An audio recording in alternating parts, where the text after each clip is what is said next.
सकारात्मक विचारों से अपना जीवन कैसे सुंदर बनाया जाए।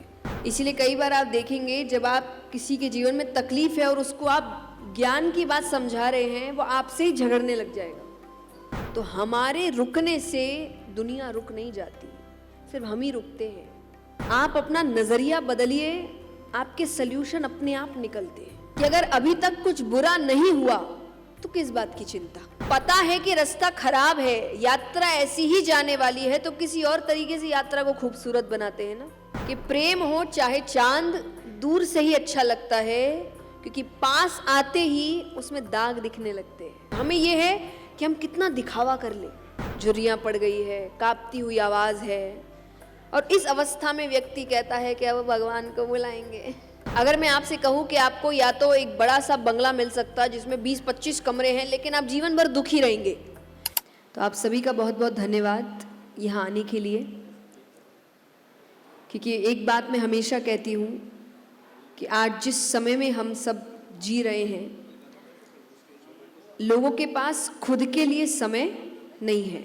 यस और नो? उस वक्त अगर व्यक्ति किसी और के लिए समय निकाल रहा है तो ये बहुत बड़ी बात है। तो आप सबने मेरे लिए समय निकाला, उसके लिए धन्यवाद।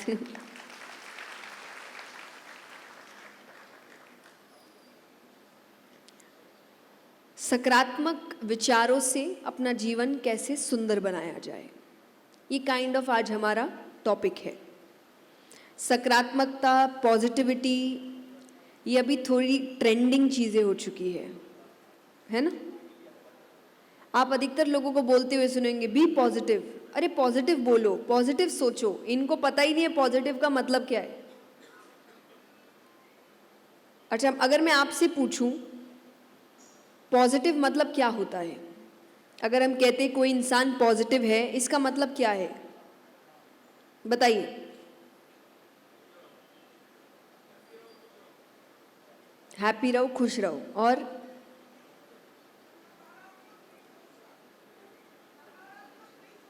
नकारात्मक नहीं सोचता हो। ओके, और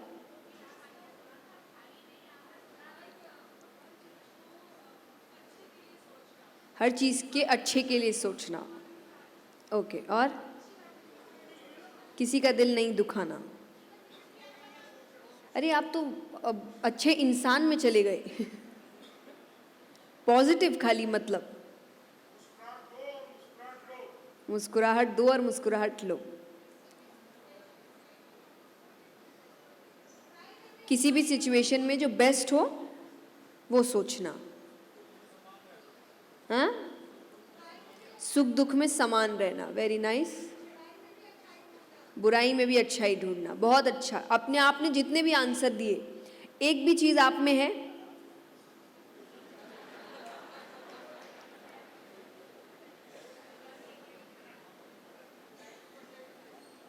अब जैसे पहली चीज जो सबसे पहला आंसर हमें मिला था वो क्या था?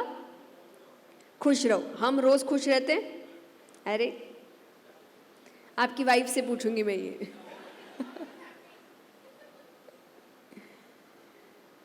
क्योंकि जिसका देखिए, अब अगर ऐसे आप हैं तो आप बहुत लकी हैं, क्योंकि ऐसा जीवन तो भगवान को ही नहीं मिला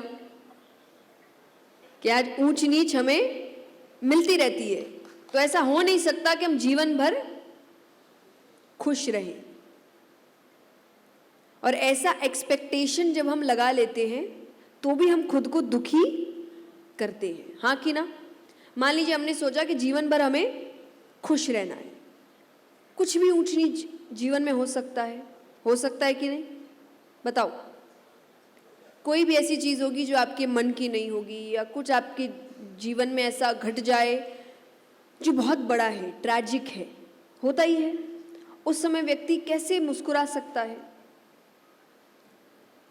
तो पॉजिटिव होने का मतलब ये नहीं होता। एक उत्तर हमें मिला जो हर वक्त बुरे में भी अच्छा सोचे। जब इंसान को चोट लग जाती है उस वक्त उसको बोलो कि क्या अच्छा हुआ बताओ, वो सोच सकता है अच्छा? बताओ। शुरुआती 15-20 मिनट में तो बिल्कुल ही नहीं। इसीलिए कई बार आप देखेंगे जब आप किसी के जीवन में तकलीफ है और उसको आप ज्ञान की बात समझा रहे हैं, वो आपसे ही झगड़ने लग जाएगा। हाँ कि ना? उसका पहला वाक्य ये होगा, तुम्हारे लिए बोलना आसान है।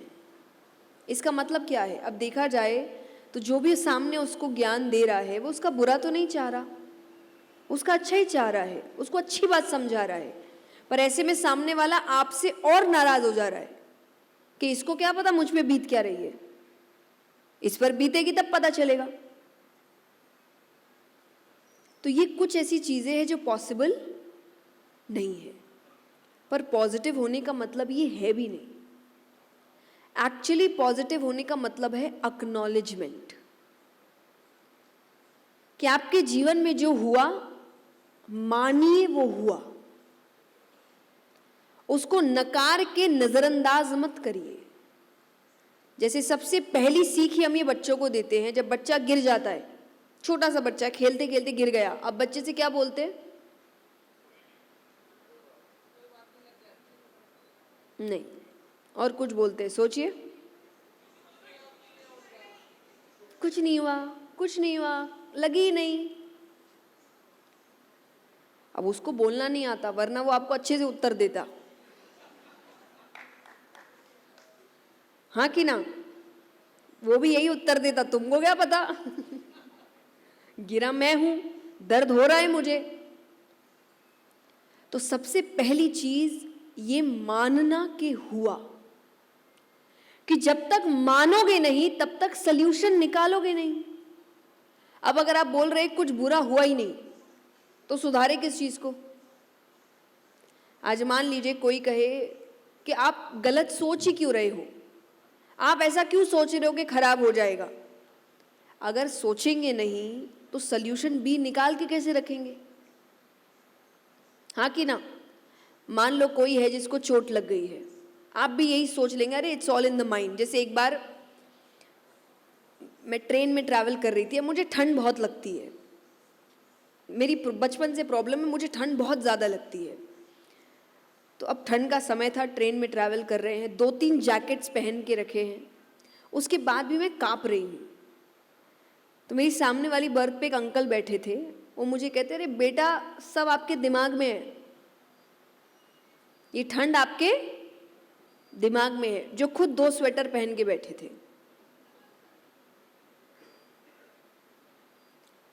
पर ये हमारी सोच है, हमको लगता है पॉजिटिव होने का मतलब सब दिमाग में, ऐसा कुछ होता नहीं है।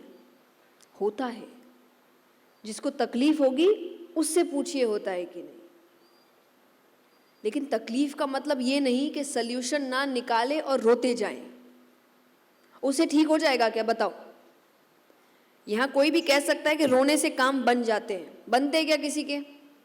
अगर हाँ तो हम भी रोते हैं भाई, हमारे भी 2-3 काम अटके पड़े हैं कई साल हो गए, हो ही नहीं रहे। रोने से काम बन जाएंगे तो कैसे बनेंगे? बनाने से, ठीक करने से। पर ठीक करोगे कब? जब मानोगे कि कुछ अटपटा हो रहा है। जब मानेंगे ही नहीं तो ठीक क्यों करेंगे? तो पॉजिटिव होने का मतलब ही है ये मानना कि दिक्कत है, उसके बाद उसके सल्यूशन की ओर काम करना।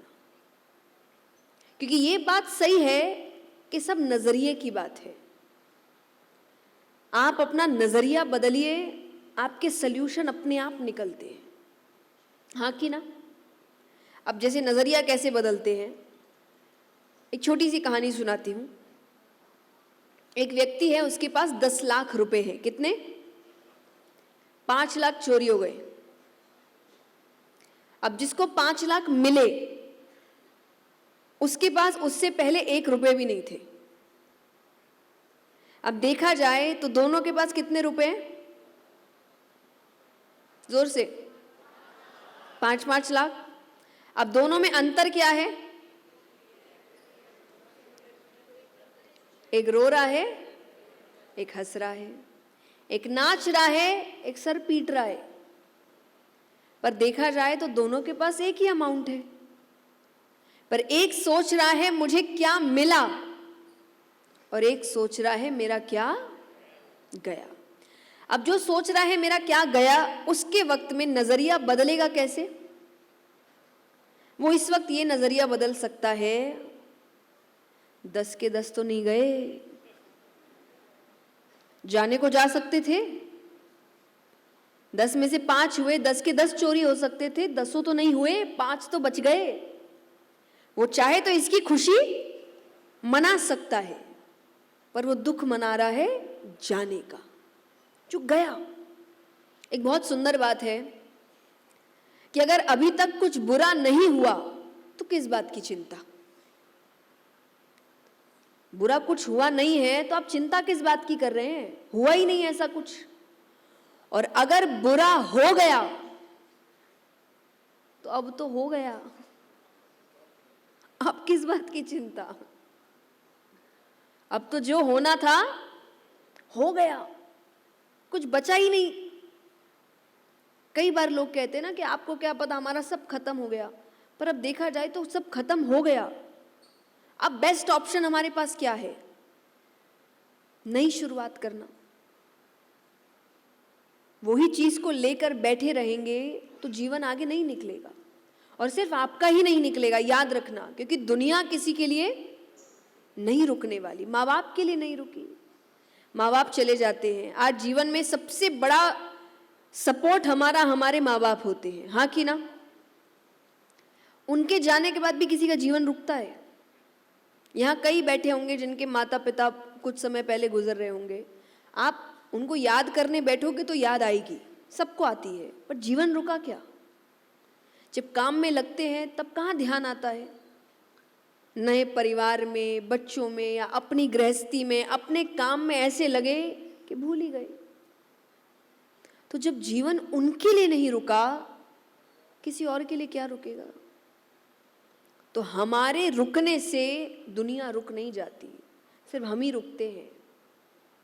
और हम भी रुकते क्या है? समय तो भाग रहा है।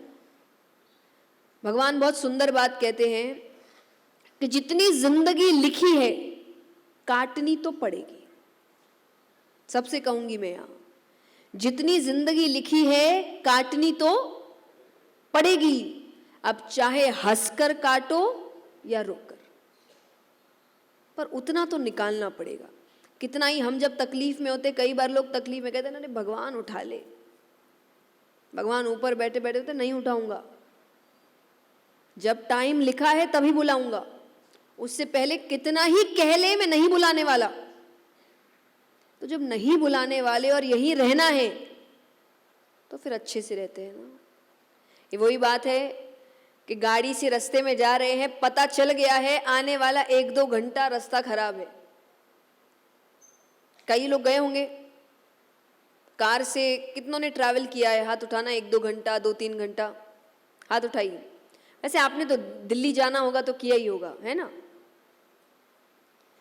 तो मान लीजिए कि आपको पता चल जाए कभी रास्ते में कि सामने 1-2 घंटा भी रास्ता बहुत खराब है।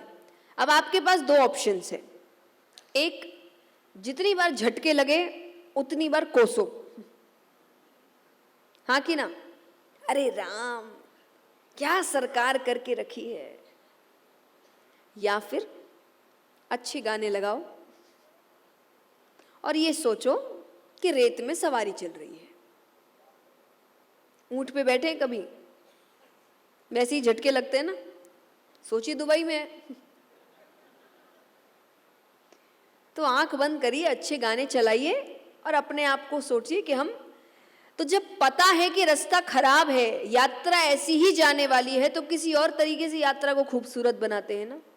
क्योंकि अंत में याद रखिए, मंजिल किसी को याद नहीं रहती, याद तो यात्रा ही रहती है। मंजिल आने के बाद तो उसका चाव भी नहीं रहता, हाँ कि ना? यहाँ कितने हैं जिनको फोन का शौक है? हाथ उठाइए। है? किस किस को शौक है कि नया कोई फोन आए तो लेना है? आईफोन किस किस ने ले लिया? नया वाला ले लिया? अरे मिल ही नहीं रहा इंडिया में, मुझे भी बताइए। पर चलिए, तो फोनों का शौक कईयों को होता है, किसी को किसी कंपनी का, किसी को किसी कंपनी का। जब आप फोन खरीदते हैं तब आप फोन को कितना ध्यान से रखते हैं? हाँ कि ना? इतना ध्यान से रखते हैं कि मैं गिर जाऊं, फोन ना गिरे। यही 2 महीने बाद फोन की क्या हालत होती है।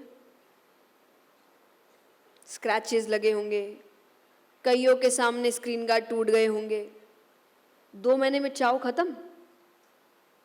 2 महीने का चाव था। तो असल चाव ना जब तक नहीं मिलता ना उसका ही होता है, मिलने के बाद उसका चाव खत्म हो जाता है। इसीलिए किसी ने बहुत बेहतरीन बात कही है कि प्रेम हो चाहे चांद, दूर से ही अच्छा लगता है।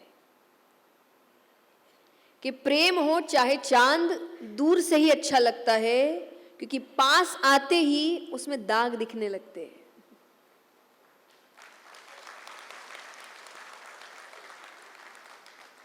ये इंसान की फितरत है। उसको जब तक नहीं मिलता वो बड़ा दीवाना होता है किसी भी चीज के लिए। मिलने के बाद उसको उसका कोई चाव नहीं। मुझसे कई बार लोग कहते हैं कि आपके लिए सफलता धन है कि पैसे हैं, गाड़ी है, बंगला है। मुझे लगता है मेरे लिए सफलता आनंद है। मैं कभी धन के अगेंस्ट नहीं रही। मैंने कभी नहीं कहा कि पैसे नहीं कमाने चाहिए, आध्यात्मिक प्रवक्ता होने के बाद भी। वैसे बात भी मैं इसीलिए कह रही हूँ क्योंकि अधिकतर लोगों को आध्यात्मिकता का एक अलग ही मतलब पता है, उस पर भी हम आएंगे।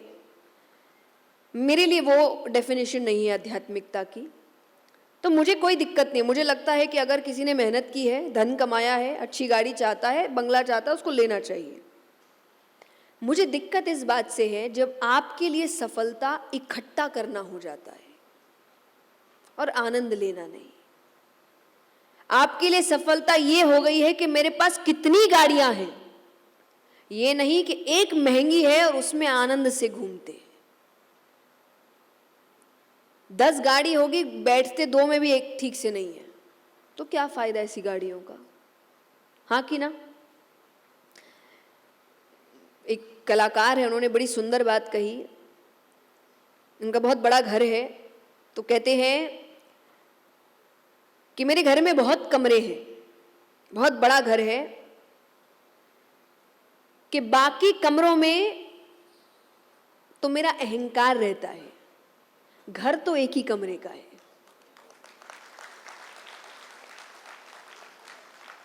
हाँ कि ना? अब इसका मतलब ये नहीं कि मैं आपसे कह रही हूं बंगला मत खरीदिए, खरीदिए, पर मतलब ये है कि जो भी खरीदे उसका आनंद तो लीजिए। एक गाड़ी खरीदी नहीं कि दूसरे पे नजर, एक दूसरी ले नहीं कि तीसरे पे नजर। अरे उसमें तो बैठो, मेहनत से ली है, दिन रात एक किया है वो धन कमाने के लिए, उस गाड़ी को खरीदने के लिए, उसका आनंद तो लीजिए। अंत में पता चलता है भागते भागते भागते भागते अपने डेथ बेड पर पड़े हैं और फिर लगता है मजा एक का भी नहीं लिया। बहुत कमाया पर मजा बच्चों के लिए छोड़ के जा रहे। अरे बच्चे खुद कमा लेंगे। और देखिए, बुरा मत मानिए, मैं तो कहती हूं किसी के लिए छोड़ के नहीं जाना चाहिए। स्पेशली जितना कलयुग आ रहा है, अब तो किसी का कोई भरोसा नहीं भाई। पता चला आपने उनके लिए कमाया, वो बड़े होके आपको ही घर से बाहर निकाल दे। तो आप एक सेविंग्स करते हैं, अच्छी बात है। पूरा जीवन किसी के लिए लगा देना अच्छी बात। खुद तो आनंद लीजिए। भगवान भी ऊपर कहेंगे मूर्ख है, जीवन तो एक ही मिलता है मनुष्य का, मैंने क्यों दिया था? बैलेंस बनाने के लिए, सब करने के लिए। उस सब में आनंद भी तो आता है, खुद भी तो खुश होके आता। तो हम सिर्फ भागते दौड़ते रहते। हमें यह है कि हम कितना दिखावा कर ले, बस दुनिया को लगना चाहिए हम सफल है। भले ही वो 80 कमरे के घर में हम अंदर रो रहे हैं, पर खुशी किस बात की है? दुनिया को तो लग रहा है ना सफल है। ये सफलता है। इससे जब 2 कमरे वाला खुश है, अंत में सफलता खुशी है कि नहीं? बताइए। अगर मैं आपसे कहूं कि आपको या तो एक बड़ा सा बंगला मिल सकता है जिसमें 20-25 कमरे हैं लेकिन आप जीवन भर दुखी रहेंगे, या आपको 2 से 3 कमरे का अच्छा फ्लैट मिलेगा लेकिन उसमें आप खूब मन से रहेंगे, खुश रहेंगे, परिवार हंसता खेलता रहेगा, कौन सा जीवन चुनेंगे आप? 2-3 कमरे वाला? हाँ, दूसरा बच्चे को भी पता है।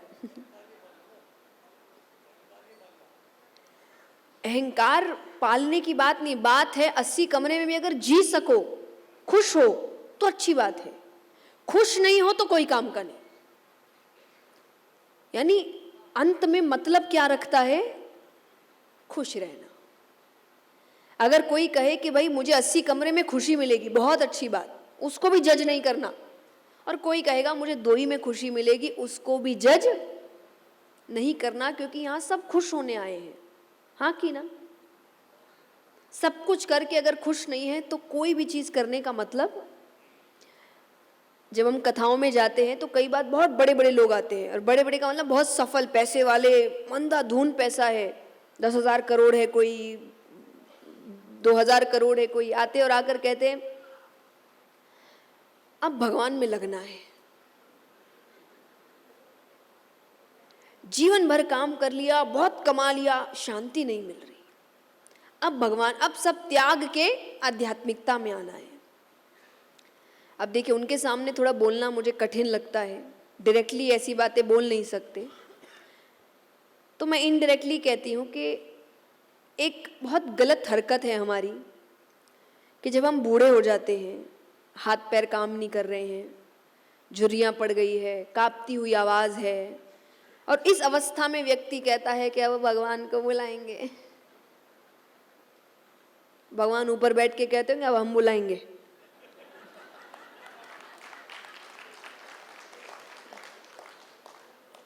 तुम्हारे बुलाने की उम्र गई, मेरे बुलाने की उम्र है। अब बुला के क्या करोगे? अब ये समय है बुलाने का, कुछ साल में जाना ही उनके पास। अधिकतर घरों में जाइए, जितने बूढ़े हैं, बुजुर्ग हैं, सब महाभारत, रामायण, भागवत खोल के बैठे हैं। हाँ कि ना? क्या मतलब पढ़ने का?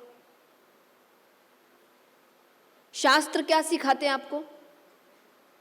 बताइए, शास्त्र क्या सिखाते हैं? जीवन को जीने का तरीका। हाँ कि ना? जीवन को जीने की कला, ये शास्त्र सिखाते हैं। सीख कब रहे आप? जीवन ही गया, ये सीखने की उम्र है। अब सीख कुछ नहीं सकते आप, सर पीट सकते कि क्या करना था, क्या किया, और समय ऐसा है अब उसको ठीक भी नहीं कर सकते क्योंकि समय ही नहीं बचा ना। कई ऐसी चीजें लिखी होगी जहां पर अब आप वापस उस समय पे जा ही नहीं सकते। तो जिन जिन को लगता है ना आध्यात्मिकता मतलब सब त्यागना होता है, चलिए आध्यात्मिकता पे ही वापस आते हैं। आपकी नजर में अगर मैं कहूं कि ये व्यक्ति आध्यात्मिक है तो आपकी नजर में कैसा व्यक्ति आता है? आध्यात्मिक मतलब कैसा व्यक्ति होता है? एकदम सच बोलना। हाँ, बताओ।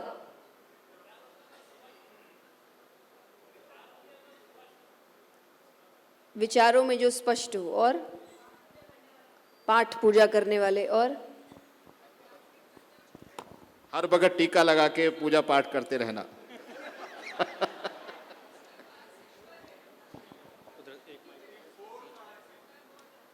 ओके, मोह माया से दूर, ये अच्छी बात है। हाँ, आध्यात्मिक व्यक्ति आपको जीवन में बढ़ना सिखाए, खुद गरीब ही रहे। ये लॉजिक मुझे आज तक समझ नहीं आया। चलिए, तो अच्छे उत्तर मिले मुझे कि पाठ पूजा करने वाले, टीका इत्यादि लगाने वाले, मोह माया से दूर, ईश्वर के बहुत करीब। अब मेरी एक बात समझिए,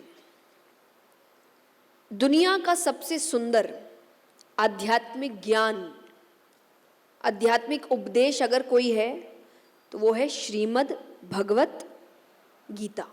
यस और नो? आज तक उसका तोड़ नहीं मिला है। कितना समय हो गया, आज तक तोड़ मिला?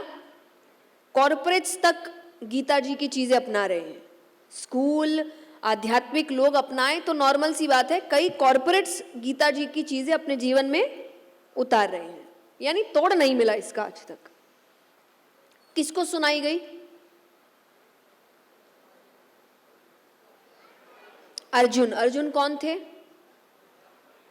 योद्धा, राजकुमार, आगे बनने वाले राजा। अब पूरी गीता जी में जिन्होंने भी पढ़ी होगी, एक बार भी भगवान ने अर्जुन से कहा था कि राज्य छोड़ दो, वैराग्य ले लो, वन चले जाओ? बोला कहीं पे? वेशभूषा बदल लो? वो तो सोने का मुकुट पहनते थे, रथ सोने का था, कहीं भी कहा भगवान ने? क्यों नहीं कहा? अगर आध्यात्मिकता का मतलब यही है तो सबसे पहले तो अर्जुन को कहना था ये सब छोड़ो। राजा से ज्यादा ऐश्वर्य किसके पास होता है? किसी के पास नहीं। जितना पैसा अर्जुन के पास था उतना किसी के पास नहीं था। सबसे पहले भगवान को अर्जुन को दूर करना था। किया क्या? नहीं। आपको पता है पैसा कब से बुरा बनने लगा?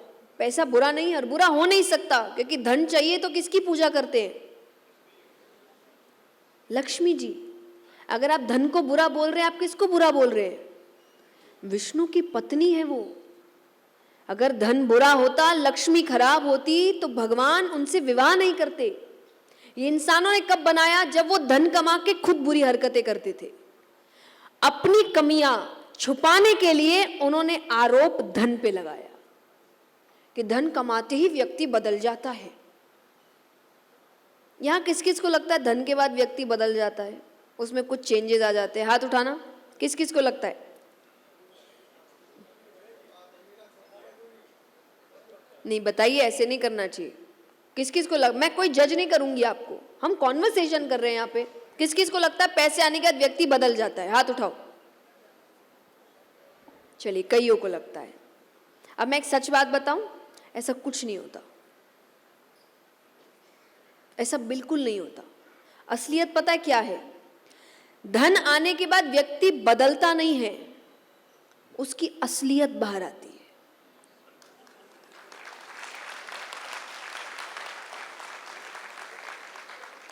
जो पैसा आने के बाद वो बन रहा है, वो पहले दिन से वो ही था।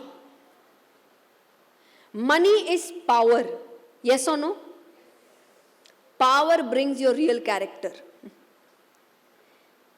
जब तक पावर नहीं है ना, व्यक्ति डरता है। अब मान लो कोई उसे दो शब्द कहेगा, उसको पता है कि मैं इतना पावरफुल तो हूं नहीं, इसको ज्यादा जवाब दिया तो ये मेरे साथ कुछ कर सकता है, वो चुप रहता है। अच्छा, सीधा हम तो कुछ बोलते ही नहीं। मन में वो बोल रहे हैं पैसा आने दे मेरे पास, फिर बताऊंगा। जैसे ही पैसा आता है, ये व्यक्ति बदला लेना शुरू करता है। और हमें क्या लगता है? देखो, पैसा आते ही बदल गया, इसके तो रंग ढंग ही बदल गए। अरे वो यही था, वो इंतजार कर रहा था कि उसके पास पावर कब आए। अब वही मान लीजिए कोई व्यक्ति जो बहुत गरीब है, लेकिन उसके मन में बहुत अच्छे भाव है कि मुझे कुछ बड़ा करना है, मुझे ये बदलाव लाना है, मुझे ये कंपनी खोलनी है, मुझे ऐसा चेंज लाना है, पर पैसा है नहीं। जिस दिन आएगा वो ये सब करेगा। लेकिन जब तक वो नहीं कर रहा था, सबको क्या लगता? ये तो कुछ करता ही नहीं है। जिस दिन आया उस दिन वो करने लगा, तो उसका रियल कैरेक्टर हमेशा से अच्छा था, पैसा आने के बाद भी अच्छा ही रहा। तो पैसा आपको बदलता नहीं, आपकी असलियत बाहर लेकर आता है। तो जिस दिन आपको लगे ना पैसा आने के बाद लोग अलग हरकतें कर रहे, समझ जाना इतने दिन तक वो अच्छा होने का नाटक कर रहे थे, वो असलियत में ऐसे हैं।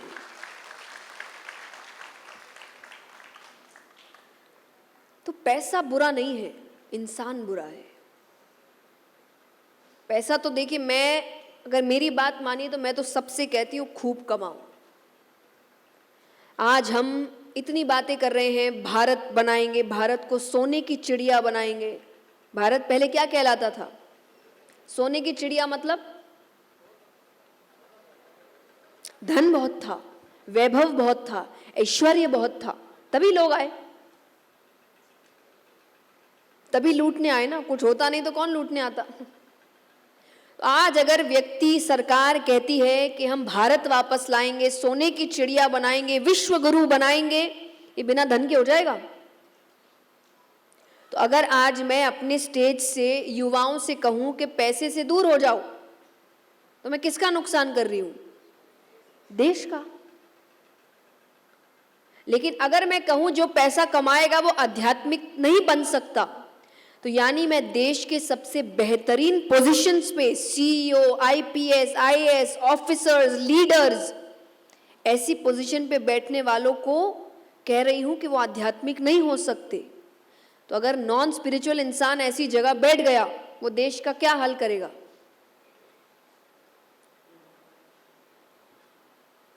तो स्पिरिचुअलिटी मतलब ये नहीं कि आप सब त्याग देते हो। स्पिरिचुअलिटी मतलब एक हायर लेवल ऑफ अवेयरनेस होता है। आपको समझना है कि मैं मालिक हूं। अब मालिक मतलब अपनी इंद्रियों का मालिक। कई बार लोग आके कहते हैं पूजा करने तो बैठते हैं, मन नहीं लगता। मालिक होना पता है क्या है? कि मन नहीं बताएगा क्या करना है, हम मन को बताएंगे क्या करना है। इसको मालिक बनना कहते हैं। तो धन भी आने के बाद धन नहीं बताएगा क्या करना है, हम बताएंगे धन का क्या करना है। तो धन दिक्कत नहीं है, चीजें खरीद रहे हैं कोई दिक्कत नहीं है, जब तक चीज आप खरीद रहे हो सही जा रहा है। जिस दिन चीजों ने आपको खरीदना शुरू कर दिया, उस दिन काम खराब होता है। कमल देखा है ना? किस किस ने कमल का फूल देखा है? पानी में रहता है। अब उस पे पानी की बूंदें जब पड़ती है स्पष्ट दिखती है, हाँ कि ना? ग्रहण करता है क्या वो उसको? ऑब्जर्व करता है? उसके ऊपर पड़ी रहती है, एकदम साफ क्रिस्टल दिखती है। मतलब पानी से दूर नहीं रहता, पर पानी को अंदर ग्रहण नहीं करता। दुनिया से दूर नहीं रहना, संसार के बीच रहना है, माया के बीच रहना है, उसको यहां घुसने नहीं देना। ये आध्यात्मिक व्यक्ति है। यही बदलाव है। बाकी ऐसा कुछ नहीं, आनंद नहीं कर सकते, मौज मस्ती क्यों नहीं कर सकते? भगवान ने किया, हमारे ईश्वर ने जीवन इतने अच्छे से जिया, हमको क्यों रोकेंगे जीने से? पर ये वो कुछ पुराने लोग हैं जो मुझे लगता है शायद चाहते नहीं थे कि आप भक्ति करें। वरना आज बताइए, इंडिया में सबसे ज्यादा युवा है, सभी देशों के हिसाब से सबसे ज्यादा युवा कहाँ है? भारत में। अगर मैं सभी युवाओं से कहूं कि भगवान से जुड़ने के लिए ये छोड़ो, ये छोड़ो, ये छोड़ो, ये छोड़ो, ये छोड़ो, युवा कहेगा भैया हम भगवान को छोड़ते हैं हमसे इतना छूटेगा नहीं। तो फिर किसका नुकसान हुआ? छोड़ना कुछ है ही नहीं। और भगवान की सुंदरता तो देखिए ऐसी है, पहले तो छोड़ने कुछ बोलते ही नहीं है भगवान। भगवान बस कहते हैं अपनी हर चीज मुझ पे सौंप दो, अपने आप चीजें ठीक होने लगेगी। भोजन जब बनता है तो भोजन है, भगवान को लगते ही क्या हो जाता है? प्रसाद। अब यहां पे एक बात समझिए, यहां बैठा ऐसा कोई व्यक्ति नहीं होगा जिसको इतना दिमाग नहीं कि भगवान को क्या भोग लगाना है और क्या नहीं। यस और नो? इतना बेसिक दिमाग तो सबको है। वो नाटक करे नहीं होने का बात अलग है। कई लोग होते हैं ना, हमको पता है, सब पता है। कई बार तो लोगों को दिखाना नहीं है कि उनके अंदर भक्ति है, पता उनको सब है, पर उनको इतना वेस्टर्न मॉडर्न बन के दिखाना है। उनको लगता है मॉडर्निज्म मतलब अपने कल्चर के बारे में जितना कम जानते हो ये कूल है। कई युवाओं से जब कहते ना Ram ji, I don't know, I don't listen to all this, do you think this is cool? अपना कल्चर नहीं जानना, अपनी देश की हिस्ट्री नहीं जानना, अपना लिटरेचर नहीं जानना, ये कूल नहीं है, ये शर्म की बात है।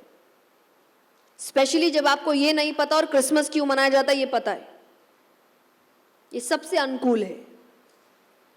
मुझे ये प्रॉब्लम नहीं है कि आपको क्रिसमस के बारे में पता है, हैलोवीन के बारे में पता है, पता होना चाहिए। क्यों?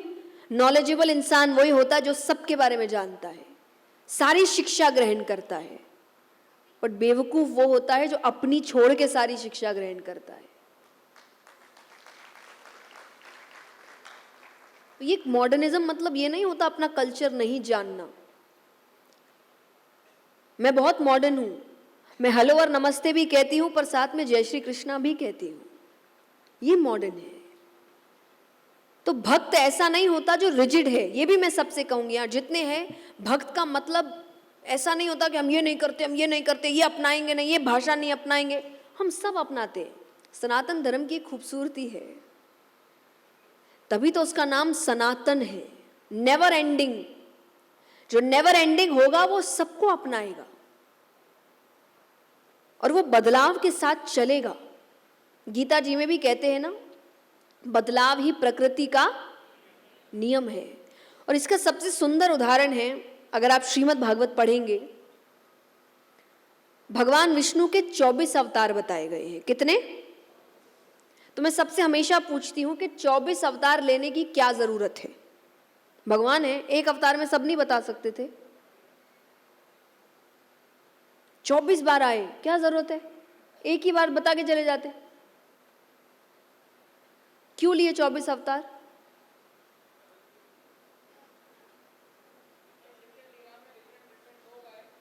समय के साथ अवतारों को भी बदलना पड़ता है। ये सीख आपके भगवान दे रहे हैं आपको। आप कैसे जिद्दी बन सकते हैं कि भाई जो 100 साल पहले होता आया हम तो वो ही करेंगे? भगवान ने नहीं किया, भगवान समय के साथ बदले हैं। कितने सुंदर तरीके से राम जी और कृष्ण जी के बीच अंतर बताया गया। देखिए, डेस्टिनेशन दोनों की थी धर्म, दोनों धर्म की रक्षा करने आए थे, तरीके दोनों के अलग। तो श्री राम सिखाते हैं मर्यादा में रहते कैसे हैं, ये सुनो, तभी उनका नाम है मर्यादा पुरुषोत्तम। श्री राम सिखाते हैं मर्यादा में रहते कैसे हैं और श्री कृष्ण सिखाते हैं मर्यादा में रखते कैसे हैं।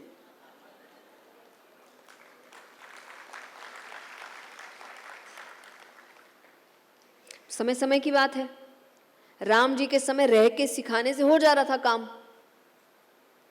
कृष्ण जी तक समय इतना खराब हो गया कि कृष्ण जी कहे भाई ऐसे ही सुधरेंगे नहीं। तो राम जी कहे तुम जैसे भी, मैं अपनी अच्छाई नहीं छोड़ूंगा। श्री कृष्ण कहे तुम जैसे, मैं उसका डबल। तुम अच्छे, मैं डबल अच्छा। तुम बुरे, मैं बताता हूं बुराई क्या होती है। महाभारत में कई प्रसंग सुनेंगे आप। सबसे पहला तो कर्ण का प्रसंग। कर्ण का चक्का फंस जाता है, नीचे उतरते हैं। अब नीचे उतरे तो निहत्ते हैं, चक्का ठीक कर रहे हैं। एक रूल है वॉर का, निहत्ते पे वार नहीं कर सकते। कर्ण नीचे उतरे, भगवान ने अर्जुन को इशारा किया, बाण चलाओ। कई बार इंसान अपने आप को बहुत होशियार समझता है, भगवान से ज्यादा। ये गलती अर्जुन ने भी 2-3 बार करी। अर्जुन ने भगवान से कहा ये नियम के विरुद्ध है। भगवान कहते किसको नियम बता रहा है? जिसने नियम बनाए। और किसके लिए नियम निभा रहा है? उसने खुद ने आज तक नियम निभाए। द्रौपदी जी के साथ जो हुआ नियम के साथ था, तुम्हारे पुत्र के साथ जो हुआ नियम के साथ था ना वो दोनों समय वहां पर साथ दिया ना उसने। तो जिसने खुद ने नियम नहीं देखा, तुम उसके लिए नियम क्यों देख रहे हो? चलाओ बाण। उसने बाण चलाया। ये कृष्ण अवतार है। अब आपकी अपनी अपनी पसंद है, आपको लगे नहीं भाई हमको तो रूल्स के अंदर रह के काम करना है। राम जी, यानी भगवान ने इतनी वैरायटी दी है आपको, आपको जैसा जीवन चाहिए भगवान ने 24 अवतार बनाए हैं और 24 के 24 का डेस्टिनेशन है धर्म। यानी कोई आपसे कहे कि धर्म पे पहुंचने का एक ही रास्ता है, तो उसको सबसे पहले कहना हमारे भगवान ने 24 बताए हैं, और एक्स्ट्रा इधर उधर भक्तों के तरीके से और 30-40 हो जाएंगे। जब भगवान ने इतने रास्ते बना दिए तो इंसान कैसे रास्ते कम कर सकता है? ये नहीं कर सकते, वो नहीं कर सकते। पर ये सब पता कब होगा? जब आप शास्त्र पढ़ेंगे नहीं। पढ़ेंगे तो कोई बेवकूफ़ नहीं बना सकता। जब तक नहीं पढ़ते तभी तक लोग आगे कहते भगवान ने ये किया वो किया। जिस दिन पढ़ोगे उस दिन पता चलेगा ईश्वर से ज़्यादा कूल और कोई नहीं है। उन्हें सब चीज़ का, ये नहीं कर सकते ये कर लो, वो नहीं कर सकते वो कर लो। अरे कलयुग, सतयुग में कितने आप नहीं चल सकते। स्कूल में चीटिंग कर सकते थे क्योंकि क्वेश्चन पेपर सेम था। जीवन में चीटिंग नहीं कर सकते क्योंकि सबका क्वेश्चन पेपर अलग है। तो आप किसी और का जीवन नहीं जी सकते। कई बार लोग हमसे आके कहते मुझे आपके जैसा बनना है। मैंने कहा नहीं बन सकते, क्योंकि मेरा क्वेश्चन पेपर अलग था। आप अपने जैसे बनिए, और मैं आपके जैसी कभी नहीं बन पाऊंगी क्योंकि आपका क्वेश्चन पेपर अलग है। सबका जीवन अलग है। किसी के जैसा नहीं बनना, अपने जैसा बनना है। लोगों से सीख लेते रहिए, पर जब उनके जैसा बनना चाहेंगे तो उन्हें कॉपी करने लग जाएंगे, और जहां ये किया वहीं गलत करने लग जाएंगे। वरना भगवान यही करते, 24 अवतार कॉपी करते एक दूसरे को। नहीं किया, सब अलग है, सबके तरीके अलग, यहां तक के सबके रूप भी अलग, सब अलग दिखते हैं। यही सुंदरता है। और जब हम श्री राम के अच्छाई की बात करते हैं, एक बात याद रखिए, एक और मिथ है हमारे बीच, अच्छा बनना क्या होता है। अच्छा मतलब ये नहीं कि आओ मेरा फायदा उठा के चले जाओ, मैं तो अच्छा हूं। कईयों को लगता है ना ये, भाई हमारी आदत ही नहीं है जवाब देने की, फिर होगा बुरा, इसको अच्छा नहीं कहते। ऐसे तो अगर अच्छा बनने का मतलब ये होता, श्री राम रावण से यही कहते, पत्नी को ले गए, कोई बात नहीं, मैं तो नहीं लड़ सकता, मैं तो अच्छा हूं। वो लड़े हैं, अपनी मर्यादा में लड़े। अच्छे का मतलब वही है जो सही समय पर सही बात के लिए आवाज उठाता है, अपनी मर्यादा में।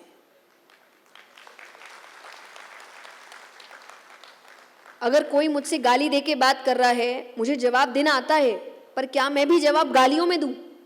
फिर मुझ में और उसमें फर्क क्या है? हम जवाब देंगे अपनी मर्यादा में, पर जवाब देंगे। तो अच्छे का मतलब ये जिसको पता है कब बोलना है और कब चुप रहना है। लेकिन जो ये सोचे कि अच्छा का मतलब आओ मेरा फायदा उठा के चले जाओ, इसको मूर्ख कहते हैं। सॉरी, अगर कोई भी यहाँ पर ऐसा है और वो ये सोचता है कि मैं तो अच्छा हूं, आप अच्छे नहीं हैं, आप मूर्ख हैं। क्योंकि अगर आपके साथ एक बार गलत हुआ, सामने वाले की गलती है। दूसरी बार गलत हो रहा है, तीसरी बार गलत हो रहा है, तो गलती किसकी है? आपकी। इसको अच्छा का टैग देकर अच्छाई के नाम को खराब मत करिए। अच्छा मतलब समझदार होता है भाई, इंटेलिजेंट इंसान अच्छा होता है, और इंटेलिजेंट को पता है कि कब गलत हो रहा है कब सही हो रहा है। बेवकूफ थोड़ी है वो कि मुझे तो पता ही नहीं चला, वो मेरा फायदा उठा के चला गया। सबको सब पता है। आप सब इतने ज्ञानी हैं कि इतनी देर में मैंने जितनी बातें भी करी ना, एक भी ऐसी नहीं है जो आपको पता नहीं थी। यस और नो? बस बुराई कहां है कि सब कुछ जानने के बाद भी आपको जरूरत है कि कोई आए और आपको ये सब बताए। ये बोल के मैं मेरा काम खराब कर रही हूं, पर ये सच है। मैं हमेशा कहती हूं, क्योंकि असलियत क्या है, दुनिया में ज्यादा ज्ञान की बातें है ही नहीं। गिन के 5-6 ज्ञान की बातें, सिर्फ 5-6, पूरे ब्रह्मांड में यही घूम रही है, और यही 5-6 सब बोल रहे हैं। आप किसी भी स्पीकर को बुलाओ, वो घूम फिर के यही 5-6 बात करेगा। बस सबके बोलने का तरीका अलग अलग है। आपको बात नहीं पसंद आती, आपको तरीके पसंद आते हैं कि उसके बोलने, वरना बात तो सब यही कर रहे हैं, है ही नहीं, नई बात करेंगे क्या? हमने भी पढ़ लिया, बाकियों को हमको पता है, घूम फिर के यही 5-6 बातों में अटकेंगे सब, और ये 5-6 बातें यहाँ सबको पता है। फिर भी लोग कहेंगे नहीं भाई आप आइए, वो बताइए जो हमको पहले से पता है। तो ऐसे जीवन नहीं चलेगा, क्योंकि ये सेशन 1 घंटे बाद खत्म हो जाएगा। यूट्यूब का वीडियो आधी घंटे बाद ख़त्म हो जाएगा, उसके बाद काम किसको करना पड़ेगा? आपको ही। ना मैं आने वाली काम करने के लिए, ना यूट्यूब का कोई स्पीकर आने वाला काम करने के लिए। एंड ऑफ द डे काम आपको ही करना पड़ेगा। ये जितनी जल्दी समझ जाए हमारा जीवन उतना सुंदर हो जाएगा। आइए, मैंने कोशिश की कुछ चुनिंदा पॉइंट्स में आपको अच्छी बातें बता सकूं। आई थिंक 10 मिनट्स और समथिंग हमारे पास क्वेश्चन आंसर सेशन है। माइक जिनके पास भी हो, आप हाथ उठा सकते हैं अगर आपके मन में कोई भी सवाल है तो। माइक।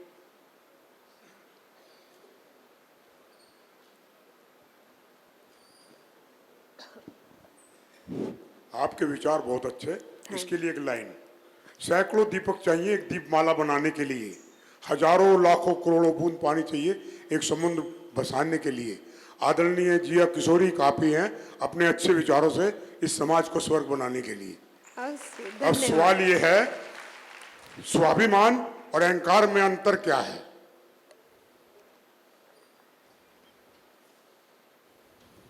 बहुत अच्छा सवाल है, धन्यवाद। बैठ जाओ।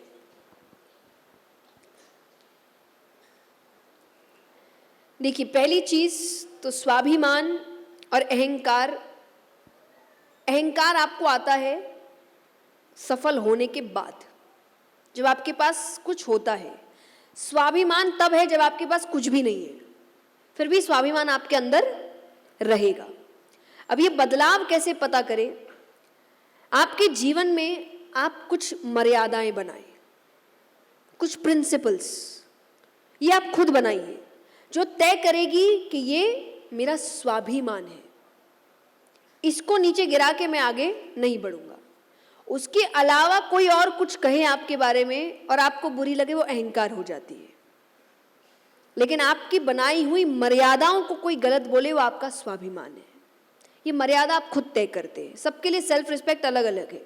मेरे लिए मेरे काम से जुड़ी है, किसी और के लिए उसके विचारों से जुड़ी हो सकती है, पर वो बाउंड्रीज कौन बनाएगा? आपको बनानी पड़ेगी। वरना जब तक आप नहीं बनाएंगे, आप अहंकार और स्वाभिमान के बीच इधर उधर होते रहेंगे, क्योंकि आपको खुद को ही नहीं पता कि आपका स्वाभिमान है क्या।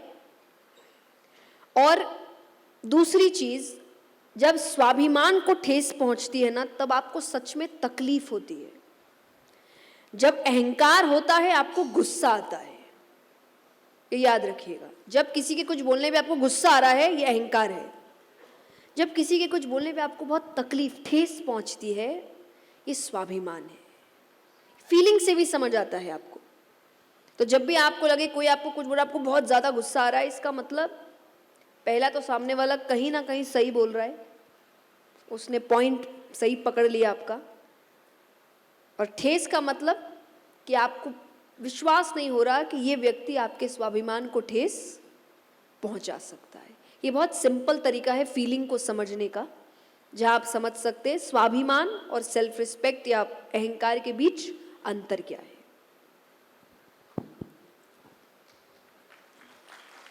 आप देखिए प्लीज माइक। जी, मेरे पास है। Okay, sorry. आपने भी बताया कि power brings the character out. How to build a character? How to build character? I think for that you need to read Gita ji. तो गीता जी में 3 गुणों के बारे में बताया गया है। सनातन धर्म इस पर टिका हुआ है। हर व्यक्ति में ये गुण होते हैं, सात्विक, राजसिक, तामसिक। अब अगर डिटेल्ड वर्जन में इसके जाएंगे, जो मैं अभी नहीं जाऊंगी इसलिए मैंने कहा पढ़ने, तो उसमें आपके कैरेक्टरिस्टिक्स बताए गए हैं कि सात्विक व्यक्ति कैसा होता है, राजसिक कैसा होता है, तामसिक कैसा होता है। तामसिक तक मेरे हिसाब से जाना ही नहीं चाहिए। राजसिक और सात्विक के बीच एक बैलेंस बनाना चाहिए। वो आपके कैरेक्टर को बिल्ड करने में बहुत काम करते हैं। तो मोस्टली सात्विक इंसान आपको बताता है कि बेस्ट कैरेक्टरिस्टिक्स क्या होते हैं एक इंसान के, जिसका कैरेक्टर अच्छा है। उसमें खान पान भी आता है। खान पान, रहन सहन, सोना, आपका काम करना, बात करने का तरीका, आपका शेड्यूल, टाइम बैलेंस, सब कुछ बताएगा। राजसिक आपको बताता है आपके एम्बिशंस। तो तो ये सब मिलाकर वो बताते हैं कि एक सही इंसान, सही कैरेक्टर वाला इंसान कैसा होता है।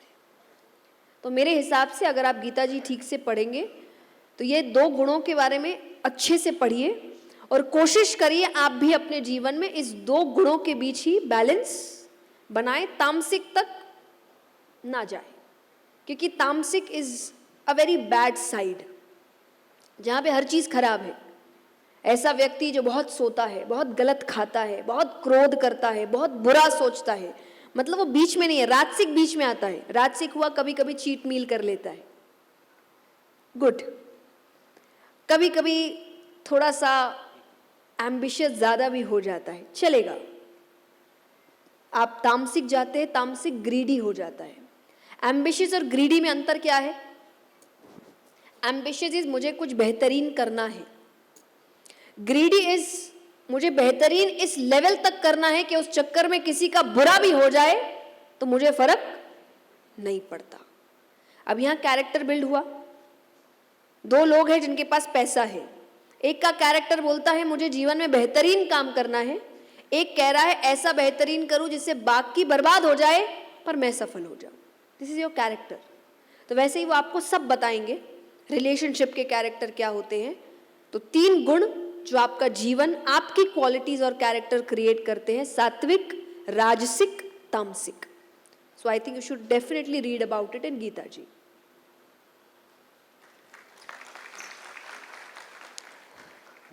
First of all thank you, बहुत अच्छा सेशन रहा आज आपका। Thank you. एंड मेरा क्वेश्चन है, how can we balance devotion with ambition in today's world? Okay, thank you. I think time management,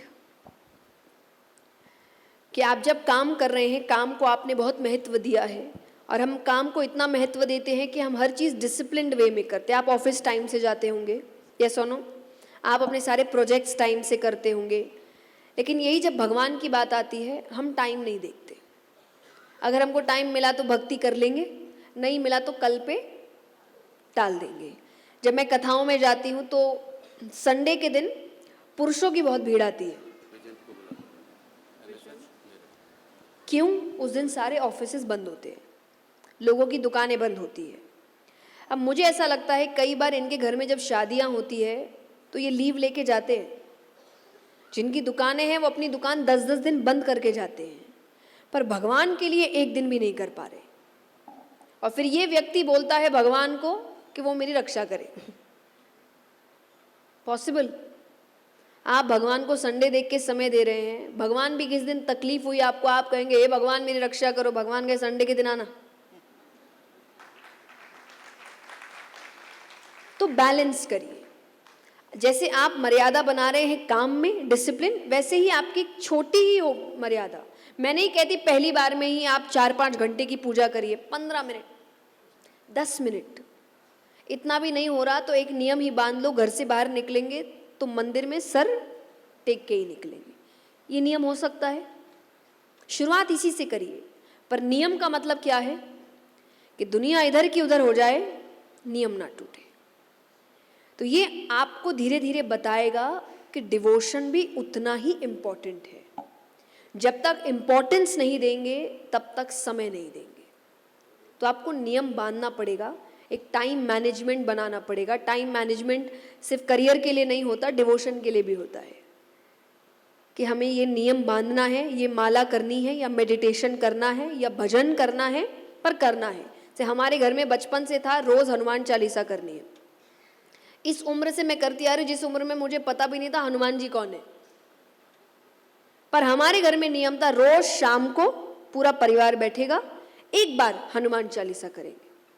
वो हमारे अंदर इतना बस गया था कि जब जिस पुराने घर में हम रहते थे वहाँ लाइट बहुत जाती थी, और क्योंकि वो म्यूजिकल वे में गाते हैं ना, तो वो हम इतने अच्छे से गा, जब भी लाइट जाती थी हम सारे बच्चे रिंगा रिंगा रोजेस की बजाय हाथ पकड़ के घूमते हुए हनुमान चालीसा करते थे।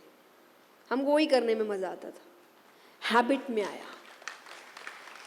तो माता पिता ने नियम बनाया, जो नियम धीरे धीरे हमारी आदत में आया, और अब ऐसी आदत पड़ गई है कि काम भी साथ चल रहा है तो भजन भी साथ चल रहा है। तो बैलेंस क्रिएट करिए, हो जाएगा, इतना टफ नहीं है। आइए नेक्स्ट। हेलो, आपके जीवन का सबसे प्रेरक क्षण कौन सा रहा जब आपने ईश्वर को बेहद करीब से महसूस किया? आइए, ठीक है। मैं ये कोई बहुत सुंदर मेरे हिसाब से इंसिडेंट नहीं है, पर मुझे फील हुआ कि मेरी भक्ति बहुत बढ़ गई है। तो अचानक से कुछ समय से मेरे साथ एक हरकत होने लगी थी। एज अ किड, आप बच्चे होते हो, आप गलतियाँ करते हो तो आपको डर भी लगता है और आप माँ बाप को नहीं बताते हो। तो मैंने भी अपने समय में बहुत ऐसी हरकतें करी, घर में कुछ बदमाशी करी।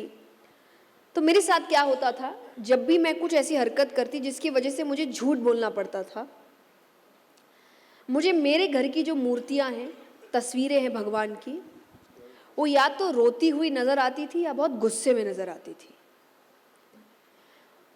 और वो जब भी मैं उनके सामने से निकली, कमरा है, एक तो हर कमरे में हमारे भगवान हैं, हमने सबके कमरे में एक भगवान की तस्वीर लगा के रखी है, मंदिर है, तो आप घर में घूम रहे हो, आपकी बार बार नज़र पड़ती है। वो मुझे इतना परेशान करती थी कि मैं अंत में जाके सच बोल ही देती थी माँ बाप को कि मुझसे गलती हो गई। ये थोड़ा बड़े होने के बाद मुझे फील हुआ कि ये एक आशीर्वाद है, कि कहीं ना कहीं भगवान नहीं चाहते आप गलत रास्ते जाओ, तो आप जब भी जाते हो वो आपको अपना आभास करा के सही रास्ते पर लेकर आते हैं। तो अब मुझे ये चीज़ बहुत अच्छी लगती है कि ईश्वर ने मेरे साथ ये किया। तब मुझे बहुत डर लगता था कि ये क्यों हो रहा है, मुझे ऐसे क्यों नज़र आते हैं, और वो मुझे इतना या तो रोते हुए या डरावने लगते थे कि मैं अपने आप जाके बता देती थी कि मुझसे गलती, यानी मुझे इतनी बेचैनी हो जाती थी। पर यानी भगवान आपसे इतना प्यार करते हैं कि आपसे कुछ गलत करवाना ही नहीं चाहते वो।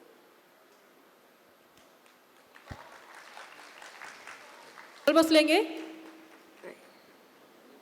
मेरा एक प्रश्न है कि एक व्यक्ति अपनी सोच और विचार से अपना जीवन कैसे बदल सकता है? क्या हमारा सोचना और क्या हमारे विचार ही हमारे जीवन बदलने के लिए काफ़ी हैं?